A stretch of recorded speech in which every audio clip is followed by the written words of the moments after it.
Welcome to the Politics of Everything. I'm Amber Daines, your host and podcast producer.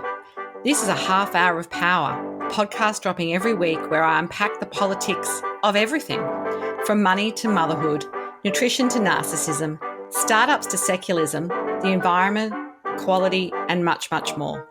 Our guests are seasoned in the field or topic of their choice, even if you've not heard of them yet. This is a non-partisan show. So while I love exploring varied views and get a buzz from a healthy debate of ideas, this is not a purely blue, white, green program. Please subscribe, tune in and enjoy the politics of everything. Water management and the policies behind it are something we all need to get our heads around, whether you live in a big city, a small town, a coastal region or a remote community. I'm deeply passionate about the water sector, having worked closely with the New South Wales state government during the recent drought of 2018 to 2020, leading communications in areas such as community engagement and stakeholder management, which has set off my thinking about how we approach water policy in the 21st century. A basic human right, access to clean, safe water for drinking and daily use, remains not something everyone in the world has access to. Recent droughts in Australia seem to be intensifying as the impacts of climate change make extreme weather events more common. Today's guest is the CEO of the Australian Water Association, Corinne Cheeseman, and she's discussing the politics of water management. The AWA is Australia's largest water network of professionals and practitioners who manage our most precious resource, water. It offers a platform where members, companies and individuals share, connect and inspire to drive and inspire a sustainable water future. Corinne has spent most of her career working in water, including many years at Australia's largest water utility, Sydney Water, in roles ranging from environmental management to water quality to community education. And in recent years, she led data and analytics teams to build new capabilities, solve problems and create value through data. She's helped develop data strategies and capabilities in large organisations such as the Reserve Bank of Australia and the Australian Energy Market Operator, AEMO, as well as not-for-profits such as Amnesty International and the Smith family. At the AWA, she has the opportunity to work with members from across the country in water utilities, universities and research organisations, consultants, contractors, suppliers at all levels of government every day. Her teamwork has over 300 volunteers to provide platforms, networking experiences and business opportunities, which lead to tangible benefits through water management for communities across Australia, as well as its developing countries in our region, particularly Vietnam, Cambodia and Indonesia. From a young age, Corinne has been curious about health and the environment, and she particularly loved science at school, which led her to her first degree in biology. And after a few years working in a water laboratory, she completed her master's in environment management. It was, however, her passion for working with people who shared a strong sense of purpose that has been a constant throughout her career. Corinne also likes to think she's passed her passion and sense of purpose on to her two daughters. And so welcome to the podcast, Corinne. Thank you, Amber. It's great to be here. Excellent. So we know what you studied at uni. So when you were a kid, did you just want to be a pure scientist, and kind of where did that sort of thinking lead you in terms of your early career? Yeah, I guess I didn't really have a very clear idea about what I wanted to do from a very young age, but I was really curious about a range of things. So quite a broad all-rounder at school, liked to do things that were quite practical, but also was quite studious. And so when I got to the end of my school, I really enjoyed sciences, particularly biology. And so that really set me up for, well, what do I want to do? Given I wasn't quite clear about what job I would end up in, I took up a biology degree, and I actually thought I'd go into health sciences because I was also curious about, being healthy and the human body. And most people who did biology degrees at that time went into roles that were more in the medical sort of health area. But I landed my first job in a water laboratory and analysing water samples in the environmental sort of area, and I loved it. So I feel really very lucky that I found my way to water very early in my career. Absolutely. So what role does the Australian Water Association play in water management planning and beyond? For a lot of people, it wouldn't be an organisation that would be a household name necessarily. So what do you really advocate for, and how do you operate? Yeah, we work with people who work across the entire water cycle, both in urban and rural parts of Australia. So we are a not-for-profit association for water professionals, and we have over 5,000 individual members and over 500 corporate members. But really what we're about is engaging with really committed volunteers who want to give their time to shape and deliver things like content, activities, and programs across a really broad range of topics and projects. So it's quite broad in terms of the span of water management planning, obviously in Australia. And I guess the best way to describe the role that AWA plays is through our purpose, which, as you mentioned earlier, we share, connect, and inspire positive change as we drive together towards a sustainable water future. So we work with people in the field on technical and news articles and publications, conferences and events, awards and recognition, networking and mentoring, and also in industry and international programs. So we really foster that knowledge sharing and innovation, and our members stay connected through us throughout their entire career.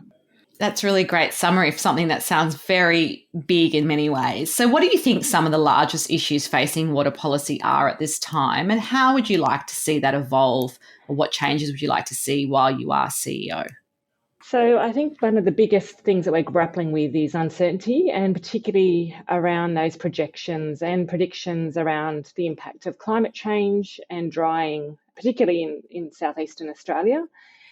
And so that really is leading to projections of really significant declines in rainfall and also runoff. So they're some of the biggest challenges that we're facing today, and it's projected to get worse. In terms of policy, look, there is work that is going on to look at how we can look at some more robust water management processes to allow our systems to adapt more effectively as we see this shift in baselines due to climate change. I think it requires an end-to-end approach for all water managers across the entire water cycle, which includes policymakers as well as practitioners and professionals in irrigation as well, and catchments, and also in technology and other parts of the private sector. So what we need to do in water policy is to have this shared vision and think about how we can implement policy changes that are needed, taking that very big picture view, thinking about competition and the increased water scarcity issues that we have, but also getting better information and predictions about how we can manage things like extreme weather conditions and drought. But this will also require better planning and a more diverse range of options. So there is a lot to do, and the water sector and governments more broadly are talking about this and working towards that. We sort of can't avoid it, I guess, because climate change is here, it's real. So what attention does that get in the water management debate, and how can that sort of be navigated with much more, I guess, agreement on what that means for water? So certainly water management is directly impacted by climate change. It's the core of what we do now, anything from floods to droughts, and obviously they're becoming more frequent and extreme. So there has been a lot of science and debate around this area in people who work in water management, and the challenges that it presents and how we work with those are not new. So I'd say that the way that it manifests itself in all the areas that are leading to this are around really the development of new technologies, innovation and capabilities, but also that, I guess, growing of resilience and those strategies and plans, which include a diverse range of water supply options, as well as looking at things like the demand side, which we have seen a big shift in efficiencies that have really helped on the demand side, and that is still part of the solution. Water utilities also are looking at not being part or contributing to the problem, and you will see that a lot of water businesses now are reducing their carbon emissions and looking at innovations, and they generate, for example, hydropower to meet their energy requirements in treatment plants. And we actually have some examples of where water utilities are some of the first in the world in Australia that are signing up to Global Pledge to Net Zero and promoting and working towards generating renewable energy solutions and reducing their greenhouse gas emissions to achieve those targets set by the UN. Absolutely. I think that's really important to at least you don't set it, you don't measure it, you don't do it in my experience of anything, let alone water management. The WHO said in 2017, 71% of the global population, so that's around 5 billion people, used a safely managed drinking water service, that is one located on premises, available when needed and free from contamination. However, 785 million people still lack even basic drinking water, including 144 million people who are dependent on surface water. We know globally at least 2 billion people use drinking water sources that are contaminated by feces, which is just appalling, I think, in this day and age. But by 2025, half of the world's population will be living in water-stressed areas. So how can water access become more equitable? And I guess, is it up to us as a wealthier nation amongst other wealthier nations to help other nations get that basic human right of clean access to water happening faster? Are there any examples that you can think of where that's happening or what we might aspire to? Yes, definitely. And I think it's important to recognise that access and equity to clean water is certainly something that not only impacts obviously the human health and the environment in developing countries, but is really the basis of a strong national economy and productivity, both in cities and rural communities. So it's really a core pillar and a basic need for these countries to be able to move forward in that way. So what we're doing with some of our members and in partnership with some of the countries we work in particular Vietnam, Cambodia and Indonesia, is working with them on not only obviously providing funding and the means to develop technologies and solutions to provide clean and safe access to water, but actually working with them in partnership right from the government level. So we're working with the Australian government to connect the Australian water sector, people, expertise and technology with our partnering countries. And we're doing things like running policy forums so we can set up the frameworks in these countries that suit their needs, but are based on the experience that we have in Australia. So what are the benefits and what are the learnings that we can share? And then connecting, for example, water utilities together to share knowledge and build capabilities and look at the right technology solutions in country. So there are some really good initiatives and some successes that we've had around this capacity and capability development, but starting with that framework of policy and regulatory frameworks that enable the growth and sustainable nature of developing better water and sanitation in these countries. The other thing that we're doing is working with the private sector in Australia to do things like technology installations, and that includes things like training and ensuring that there are business development opportunities and implementing small-scale decentralised drinking water systems in both remote and rural areas in Vietnam, for example. And in that country, we've actually looked at over several years, 6 or 7 years, we've delivered small-scale decentralised drinking water systems that produce over 300,000 litres of water per day and service over 130,000 people. So very tangible examples that you would think when you're thinking about investing in solving this problem. But I think the success is that capacity building and also that regulatory and policy framework, government to government sharing, that really will make this sustainable and solve these problems in the long term. Yeah, no, there's some great thinking there. And I think some action is kind of in play, which is really important. Australia's most populated city, Sydney, faces water shortages of around 13% within 20 years if the current growth of population continues, as the government has predicted. Having worked closely with a range of authorities in the government and beyond during the drought of 2019, we were looking at less than 18 months left of drinkable water for Greater Sydney at the worst of part of the drought, if you like. So that doesn't seem such a far off prediction for what the future looks like. A recent New South Wales strategy paper recommends increasing desalination, stormwater recycling and efficiency measures, but hasn't really focused on drinking purified wastewater as much. What do you believe needs to happen to ensure we do make smart decisions on how we use water in a big city like Sydney? Yeah, that's a very good question. And I think in the simplest way, it really is about looking at all of the options that you have at your disposal and that need to be very diverse. So certainly purified recycled water needs to be considered alongside solutions like desalination, water efficiency, dams, recycling for non-drinking purposes as well. So there is a lot that we have done, as I said, around using water wisely. But we know that, for example, when we're looking at growth and climate change and droughts and obviously augmentation or, I guess, updating an infrastructure, we need to look at other solutions because once we set that plan or we start these initiatives, they are going to be with us for a long time. So we want to keep that door open for a diverse range of options.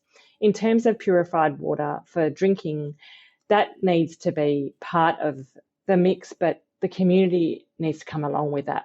So we need to ensure that the community is engaged and understands what that means.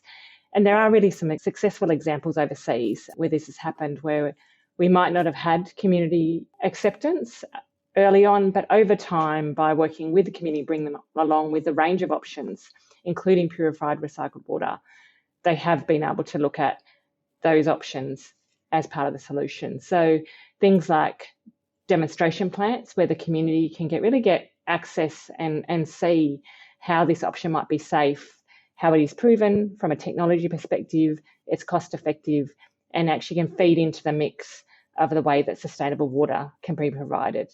And I know there is some work going on in terms of that idea in Sydney and also in the Hunter region. But I think it's not just about that, right? That needs to be part of the solution. But as I said, there still needs to be a diverse range of options, and community engagement will be key in considering which of those options are going to work in each place, including Sydney. Absolutely.